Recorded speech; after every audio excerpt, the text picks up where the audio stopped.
Dalam salah satu pidato Presiden Republik Indonesia Bapak Joko Widodo membahas, lembaga pendidikan dan lembaga pelatihan harus kita dukung untuk melakukan pembenahan secara besar-besaran, agar mampu menghadapi perubahan-perubahan yang ada. Persaingan dunia yang semakin ketat dan disrupsi di berbagai bidang membutuhkan kualitas sumber daya manusia yang tepat. Kita butuh sumber daya manusia yang berbudi pekerti luhur dan berkarakter kuat. Kita butuh sumber daya manusia yang menguasai keterampilan dan menguasai ilmu pengetahuan, masa kini dan masa depan. Pendidikan harus berakar pada budaya bangsa, memperjuangkan kepentingan nasional dan tanggap terhadap perubahan dunia. Keluarga dan lembaga pendidikan menempati peran sentral dalam pendidikan anak-anak kita. Harapan besar untuk mewujudkan manusia Indonesia yang unggul dan berkarakter, yang mampu berkompetisi di tengah persaingan global, dan bisa membawa Indonesia menjadi salah satu kekuatan besar dunia di masa depan, harus ditopang oleh sistem dan penyelenggaraan pendidikan nasional yang bermutu, yang berakar pada nilai-nilai luhur budaya bangsa.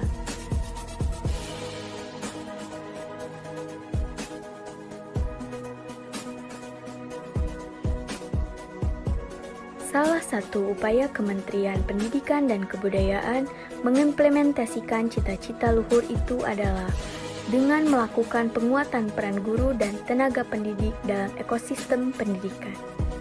Pemenuhan jumlah guru yang merata di seluruh Indonesia menjadi kuncinya. Bukan semata tentang kuantitas, kualitas tenaga pendidikan juga merupakan fokus utama pemerintah. Kualifikasi SDM guru yang unggul terus dikejar melalui berbagai cara, salah satunya melalui pembentukan kelompok kerja guru. Di saat bersamaan, kesejahteraan dan perlindungannya pun diperhatikan. Persoalan sertifikasi dapat dilaksanakan dengan baik dan tunjangan profesi bagi guru yang telah disertifikasi dibayar tepat waktu dan tepat jumlah. Insinyur Joko Widodo, Presiden Republik Indonesia. Kementerian Pendidikan dan Kebudayaan melihat adanya tantangan mengenai luasnya cakupan wilayah Negara Kesatuan Republik Indonesia, yang membuat pemerataan pendidikan kerap mengalami hambatan. Pelayanan pendidikan yang bermutu selama ini kerap hanya berada di wilayah tertentu, terkonsentrasi di Jawa dan di daerah-daerah perkotaan. Aksesnya pun hanya dinikmati kalangan tertentu. Pemerintah ingin menghentikan keterbatasannya akses dan tidak meratanya kualitas layanan pendidikan ini. Pendidikan yang berkeadilan, berkualitas, inklusif, dan berkesetaraan menjadi paradigma baru dalam membangun ekosistem pendidikan nasional. Untuk mencapainya, pembangunan sekolah di wilayah-wilayah perbatasan terus ditingkatkan. Zonasi yang diterapkan pada saat penerimaan peserta didik baru dimaksudkan untuk melakukan percepatan pemerataan pendidikan yang adil dan berkualitas. Di sisi lain, pemerintah memberikan beasiswa unggulan untuk menjaring masyarakat berprestasi hingga daerah terluar, terdepan, dan tertinggal. Program Indonesia Pintar yang merata.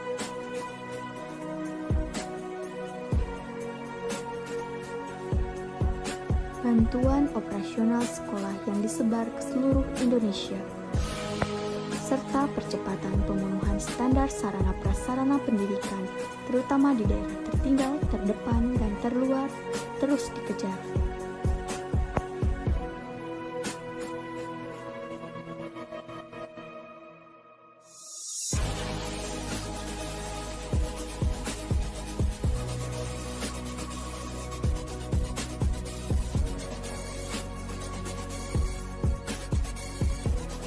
Kementerian Pendidikan dan Kebudayaan terus berupaya memperkecil angka buta aksara. Selama periode 2014 sampai 2019, persentase angka buta aksara di Indonesia mengalami penurunan yang cukup signifikan. Seiring dengan itu, budaya literasi juga terus dibangun di tengah masyarakat dengan menata sistem pembukuan yang murah, bermutu, dan merata. Di sisi lain, pemerintah juga sangat memperhatikan pendidikan anak usia dini atau PAUD. Kemendikbud terus mendorong tumbuhnya PAUD yang holistik dan integratif di setiap desa. Masyarakat Indonesia dimanapun berada, peserta didik di semua jenjang harus mendapatkan fasilitas dan layanan pendidikan yang baik, yang relevan dengan kemajuan teknologi digital saat ini.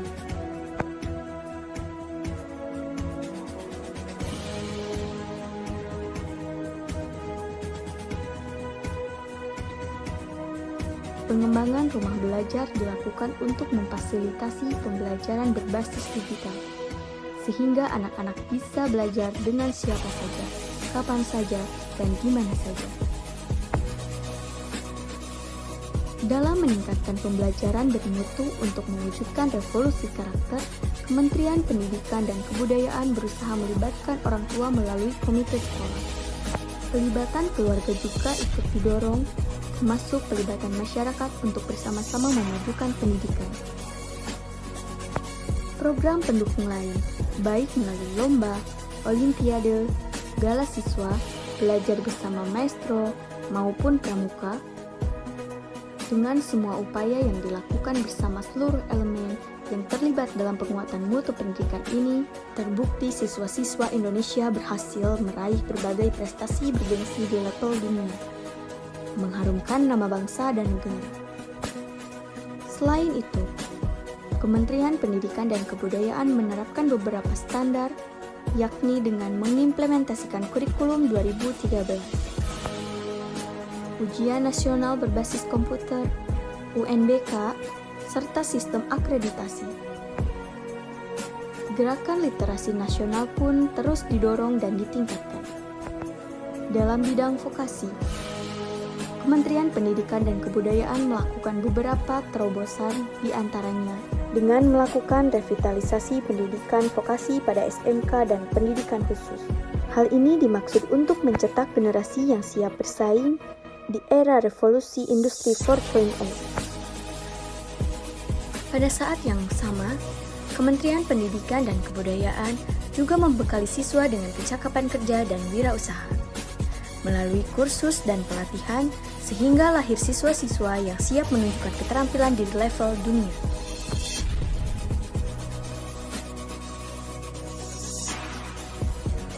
Semua itu dilakukan dalam rangka menciptakan sumber daya manusia unggul dan berbudi pekerti luhur.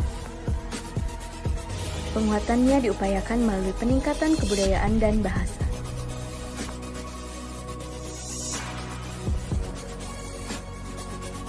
Pemajuan kebudayaan Indonesia diimplementasikan di antaranya melalui berbagai program dan kegiatan promosi kebudayaan yang dilakukan di dalam maupun di luar negeri.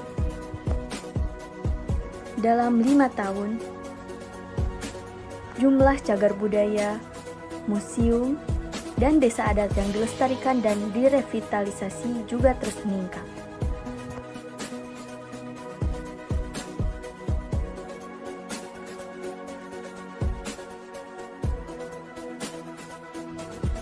Warisan budaya tak benda pun terus didokumentasikan dan dilestarikan. Rumah peradaban didirikan, serta kemah budaya untuk kaum muda diinisiasi. Pemerintah berupaya melakukan internasionalisasi bahasa Indonesia melalui berbagai cara, mulai dari mengembangkan istilah dan kosakata baru, mengembangkan uji kemahiran bahasa Indonesia UKBI, hingga program Bahasa Indonesia bagi penutur asing BIPA. Kementerian Pendidikan dan Kebudayaan juga aktif menyelenggarakan festival film. Penyensoran film pun konsisten dilakukan untuk menjaga kualitas konten film yang ditayangkan di Indonesia. Dalam rangka memastikan berbagai inovasi pendidikan ini terletak dengan baik, Kementerian Pendidikan dan Kebudayaan Republik Indonesia di bawah kepemimpinan Profesor Dr. Muhadjir Effendi terus mendorong upaya reformasi tata kelola pendidikan melalui pelibatan publik. Selain melakukan reformasi birokrasi internal, masyarakat pun bisa ikut terlibat memantau kinerja aparatur penyelenggara layanan pendidikan melalui unit layanan terpadu, diantaranya melalui data pokok pendidikan, Dapodik, dan neraca pendidikan daerah, yang berisi informasi tentang kondisi pendidikan di daerah. Sehingga masyarakat luas dapat ikut berpartisipasi dalam membangun pendidikan nasional. Saat ini, peserta didik kita didominasi generasi Z yang terlahir di era digital dan pesatnya teknologi. Mereka lebih mudah dan cepat menyerap teknologi terbaru. Hal ini mestinya bisa dimanfaatkan oleh sekolah dan para guru untuk menerapkan pendidikan berbasis teknologi digital dengan sentuhan budaya Indonesia melalui tripusat pendidikan, yaitu keluarga, sekolah, dan masyarakat.